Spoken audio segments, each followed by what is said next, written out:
ओम नमो भगवती वासुदेवाय नमो। नमस्कार बंधुगण आपण मानकु आम यूट्यूब चैनल को स्वागत। आज भिडियो रे आमे आपण मानकु कहिबा पई जाउछु विशेष भाबरे 2 दिन महाभविष्यवाणी विषय।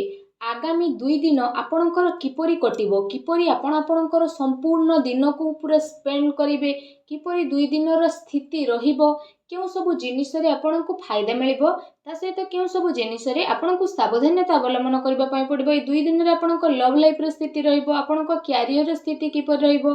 जदि कहबा 2 दिन रे महाभविष्यवाणी रे आपणकर कैरियर रो स्थिति किपरि रहिबो, आ स्वास्थ्य विषय रे मध्ये हम आपण मानकु कहिबो कि स्वास्थ्य आपणकर भलो रहिबो कि खराब रहिबो। आ वीडियो शेष रे म आपण मानकु किछि उपाय विषय रे मध्ये कहिबी, जहा द्वारा आपण ए आगामी 2 दिन रो भविष्यवाणी रो 2 दिन को बहुत भलो साब्यस्त करि परिबे। तेणु आगो को वीडियो आरंभ करबा पूर्वरु हमर आपणकु रिक्वेस्ट कि जदि आपण आम चैनल रे नुआ आछंती तो चैनल को सब्सक्राइब करंतु, आ संगरे नोटिफिकेशन बेल को मध्ये ऑन करंतु, जहा द्वारा समय समय रे नुआ नुआ वीडियो रो नोटिफिकेशन आपणक पाखरे पहुंची जिवो।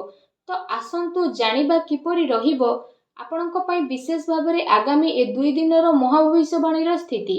तो सबुठारु प्रथमे कहिबा कि कोन ए 2 दिन रे सतरे आपणक पई पॉजिटिव रहिबा पई जाउछि। जदि विशेष भाबरे कहिबा आपणक पई ए दिन रे सफलता प्राप्त करिवार बहुत भलो स्थिति बनुछि।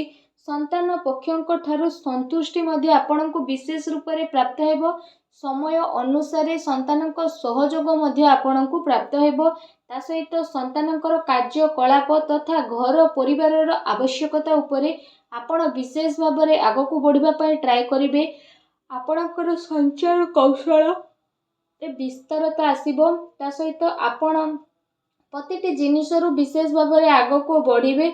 आ बहुत ही लाभ आपणको प्राप्त हेबो। नुआ नुआ फ्रेंड्स आपणकर बनिबे, नुआ योजना मध्ये आपण करिवे, जहा द्वारा आपणको बहुत ही अधिक सफलता मिलिबो। लंबा समय जहाँ भी अटक रही कार्य तो से कार्य आपण करिवे, आपणको उन्नति मिलिबो। या सहित जदि विशेष भाबरे कहिबा आपणक पई दूर यात्रा हेबो, जहाँ आपणक पई अति लाभदायक सिद्ध मध्ये हेबो। ता सहित से सबु द्वारा मध्ये आपणको बहुत अधिक लाभ मिलिबो। या सहित आपणकर मान सम्मान रे मध्ये वृद्धि घटिबो। मल्टीनेशनल कंपनी रे कार्य करुतबा लोकंक पई मध्ये ए समय बहुत ही भलो समय रहिबो। आपणकर अनेक महत्व आकांक्षा विशेष भाबरे पूर्ण हेबार संभावना रही, जहा द्वारा आपणक मन बहुत ही प्रसन्न रहिबो। पाठ पढ़ा संबंधित ए दिन रे आपणको बहुत ही भलो सफलता मध्ये प्राप्त हेबो। भूमि भवन वाहन किणे किणी पाई दिन आपणकर बहुत भलो रहिबो। एहा सहित जदि विशेष भाबरे कहिबा आपण निजे निज उपरे बहुत अधिक भरोसा करिवे। राजनैतिक क्षेत्र रे लाभ आपणको विशेष रूप रे प्राप्त हेबो। ता सहित ए 2 दिन रे जदि हम आपणको कहिबु संतानक प्रति आपणकर व्यवहार काफी भलो रहिबो। संतानकर व्यवहार द्वारा आपण काफी संतुष्ट हेबे। विद्यार्थी को तांको परिणाम रे ए दिन रे विशेष रूप रे सफलता प्राप्त हेबो। जो दिन पाई आपण परिश्रम करितिले से परिश्रम रे सफलता मिलिबो। ता सहित आपण आपणकर ज्ञान को बढ़ाइबा आ लोकंक द्वारा निजर विचार बांटिबारे आपण समर्थ हेबे। आपण अन्यर जरूरत को ध्यान रे रखिकी सामान्य ठारू अधिक विचारशील मध्ये नजर आसीबे। ता सहित आपणकर इच्छा आपणको सहयोग करिबा पई प्रेरित मध्ये विशेष भाबरे करिवो। मित्र भाई बंधु इत्यादि सह बहुत ही भलो संबंध आपणकर रहिबो, जहा द्वारा काम कार्य सहित घर परिवार रे मध्ये जणे आउ जनक प्रति काफी भलो संभावना उत्पन्न मध्ये करिवे, जहा द्वारा आपणक मन बहुत ही प्रसन्न रहिबो। आसंतु जानिबा ए दिन रे आपणक पई कोन नेगेटिव रहिबो। कौनसी प्रकार वित्तीय निवेश पई ए दिन आपण भाबी चिंती के आगो को बढ़ंतु।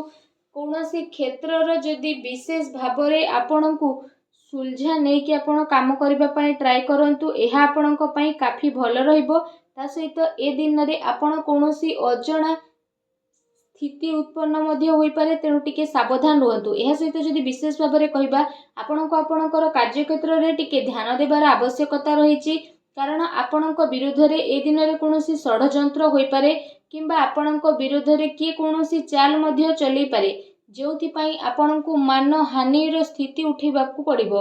आपण आपणकर कार्य पूरा ईमानदारी सह करंतु, କାହାକୁ ବି ପଇସା ଅଯଥାରେ ଦିଅନ୍ତୁ ନାହିଁ, ଯାହାଦ୍ୱାରା ଆପଣଙ୍କୁ ପ୍ରୋବ୍ଲେମ୍ ଫେସ୍ କରିବା ପାଇଁ ପଡ଼ିବ।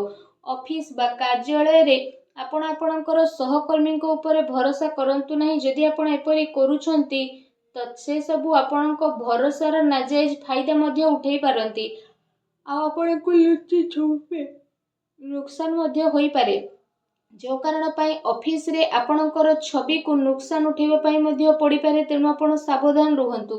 ଆସନ୍ତୁ ଜାଣିବା ଏ ଦିନରେ ଆପଣଙ୍କର ଲଭ୍ ଲାଇଫ୍ କିପରି ରହିବ।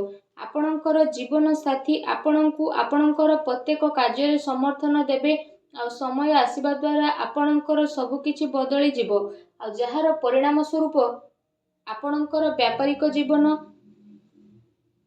କାଫି ବହୁତ ଭଲ ଆଉ ଶୁଭଦାୟକ ରହିବ। ଜୀବନ ସାଥୀଙ୍କ ସହ ମଧୁର ସମ୍ବନ୍ଧ ହେବାର ବିଶେଷ ରୂପରେ ସମ୍ଭାବନା ବନୁଛି, ତଥା ଆବଶ୍ୟକତା ଅନୁସାରେ ସବୁ ଜାଗାରେ ଜୀବନସାଥୀଙ୍କର ସହଯୋଗ ଆପଣଙ୍କୁ ପ୍ରାପ୍ତ ହେବ। ସେଥିପାଇଁ ଜୀବନସାଥୀଙ୍କ ସହ ମଧୁର ସମ୍ବନ୍ଧ ବନେଇ ରଖିବା ଆପଣଙ୍କ ପାଇଁ ବହୁତ ଭଲ ରହିବ। ଏହା ସହିତ ଯଦି କହିବା, ଆପଣଙ୍କୁ ଏ କଥାର ଧ୍ୟାନ ମଧ୍ୟ ରଖିବାର ଅଛି କି ପ୍ରେମ ସମ୍ପର୍କ ଆପଣାପଣ ଏସବୁରେ ଚାଲିକି ଆପଣ ଆଗକୁ ବଢ଼ିବେ। ତା ସହିତ କୌଣସି ସମ୍ପର୍କରେ ବେଶୀ ଜିଦ୍ଦିପଣ ରଖନ୍ତୁ ନାହିଁ। ଭାବି ଚିନ୍ତିକି ଆପଣ କାର୍ଯ୍ୟ କରନ୍ତୁ। ସ୍ଥିତି ଆପଣଙ୍କ ପାଇଁ ବହୁତ ଭଲ ରହିବ। ଏ ଦିନ ଆପଣଙ୍କ ପ୍ରେମ ଜୀବନ ପାଇଁ ବହୁତ ଭଲ ଦିନ ସାବ୍ୟସ୍ତ ହେବ। ଏ ଦିନର ଆପଣଙ୍କୁ ଅବଶ୍ୟ ହିଁ ଲାଭ ଉଠାଇବାର ରହିଛି। ଆସନ୍ତୁ ଜାଣିବେ ଏ ସମୟରେ ଆପଣଙ୍କର ବ୍ୟବସାୟ ଓ କ୍ୟାରିୟର ସ୍ଥିତି କିପରି ରହିବ। ଏ ସମୟ ଯଦି କହିବା ଆପଣଙ୍କ ପାଇଁ ବହୁତ ଶୁଭଫଳଦାୟକ ରହିବ। ବ୍ୟାପାର ଧନ୍ଦା ଆପଣଙ୍କର ଭଲରେ ଚାଲିବ, ଆଉ ଆର୍ଥିକ ସ୍ଥିତି ଆପଣଙ୍କର କାଫି ମଜବୁତ ରହିବ। ଏ ସମୟରେ ଆପଣଙ୍କୁ ଆକସ୍ମିକ ଧନ ଲାଭର ଅନେକ ହିଁ ଯୋଗ ବନୁଛି, ଯାହାଦ୍ୱାରା ଆପଣଙ୍କ ମନ ବହୁତ ହି ପ୍ରସନ୍ନ ରହିବ। ତା ସହିତ ଯଦି କହିବା, ଆପଣଙ୍କୁ ଆପଣଙ୍କର କାର୍ଯ୍ୟରୁ ଏ ଦିନରେ ବହୁତ ଭଲ ଲାଭ ମିଳିବ, ଆଉ ଆପଣଙ୍କୁ ଆପଣଙ୍କର କ୍ୟାରିୟରରେ ଆପଣଙ୍କର ସ୍ଥିତି ବହୁତ ହି ମଜବୁତ ରହିବ। ଯଦି ଆପଣ କୌଣସି ମିତ୍ରଙ୍କ ସହ କିଛି ବ୍ୟାପାର କରୁଛନ୍ତି ତ ସେସବୁ ଦ୍ୱାରା ମଧ୍ୟ ଆପଣଙ୍କୁ ବିଶେଷ ଭାବରେ ଅଧିକ ଲାଭ ମିଳିବ। ଚାକିରି କରୁଥିବା ବ୍ୟକ୍ତି ବିଶେଷଙ୍କ ପାଇଁ ଏ ଦିନ ମିଲା ଜୁଲା ମଧ୍ୟ ରହିବାକୁ ଯାଉଛି। ବିଦ୍ୟାର୍ଥୀଙ୍କ ପାଇଁ ଏ ଦିନ ବହୁତ ହି ଭଲ ରହିବ। ଆସନ୍ତୁ ଜାଣିବା ଏ ସମୟରେ ଆପଣଙ୍କର ସ୍ୱାସ୍ଥ୍ୟ କିପରି ରହିବ। ଯଦି କହିବା, ଅନ୍ୟମାନଙ୍କର ସ୍ଥିତି ଆପଣଙ୍କ ସ୍ୱାସ୍ଥ୍ୟକୁ ପ୍ରଭାବିତ କରିବ। ସେଥିପାଇଁ ନିୟମିତ ଏବଂ ଭଲ ଦିନଚର୍ଯ୍ୟାର ଆପଣ ପାଳନ କରନ୍ତୁ। ସେଥିପାଇଁ ଆପଣ ଆପଣଙ୍କ ଖାଦ୍ୟପେୟ ଉପରେ ଧ୍ୟାନ ଦିଅନ୍ତୁ। ତା ସହିତ ନିଜ ସ୍ୱାସ୍ଥ୍ୟକୁ ଆହୁରି ଅଧିକ ଭଲ ରଖିବା ପାଇଁ ଆପଣ ପ୍ରତ୍ୟେକ ଦିନ ଯୋଗ କରନ୍ତୁ, ବ୍ୟାୟାମ କରନ୍ତୁ ଏବଂ ସୁସ୍ଥ ରୁହନ୍ତୁ। ଆସନ୍ତୁ ଜାଣିବା ଏ ଦିନରେ ଆପଣଙ୍କ ପାଇଁ କ'ଣ ବିଶେଷ ଉପାୟ ରହିଛି। ଏ ଦିନରେ ଆପଣ ବିଶେଷ ଭାବରେ ସ୍ନାନ କରିସାରିବା ପରେ ଗୋଟେ ନଡ଼ିଆକୁ ବିଶେଷ ଭାବରେ ହଳଦିଆ ବସ୍ତ୍ରରେ ବାନ୍ଧିକି ଆପଣ ଗରିବ ଲୋକଙ୍କୁ ବାଣ୍ଟେଇ ଦିଅନ୍ତୁ। ତା ସହିତ ଗାଈକୁ ଖାଇବାକୁ ଦିଅନ୍ତୁ ଓ ଆପଣ ବିଶେଷ ଭାବରେ ସୂର୍ଯ୍ୟଦେବଙ୍କୁ ଜଳାର୍ଘ୍ୟ ଅର୍ପଣ କରନ୍ତୁ। ଏପରି କରିବା ଦ୍ୱାରା ଆପଣଙ୍କ ଜୀବନରେ ଯାହା ବି ଛୋଟ ମୋଟ ପ୍ରୋବ୍ଲେମ୍ ଚାଲୁଛି, ଯାହା ବି ଅଶାନ୍ତି ଚାଲୁଛି, ସବୁ ଦୂର ହେବ ଆଉ ଶୁଭଫଳ ପ୍ରାପ୍ତ ହେବ। ଭିଡ଼ିଓଟି କେମିତି ଲାଗିଲା ଆମକୁ କମେଣ୍ଟ କରିକି ନିହାତି ଜଣାଇବେ। ଚ୍ୟାନେଲରେ ନୂଆ ଆସିଥିଲେ ଚ୍ୟାନେଲକୁ ସବସ୍କ୍ରାଇବ୍ ମଧ୍ୟ କରିବେ। ଧନ୍ୟବାଦ।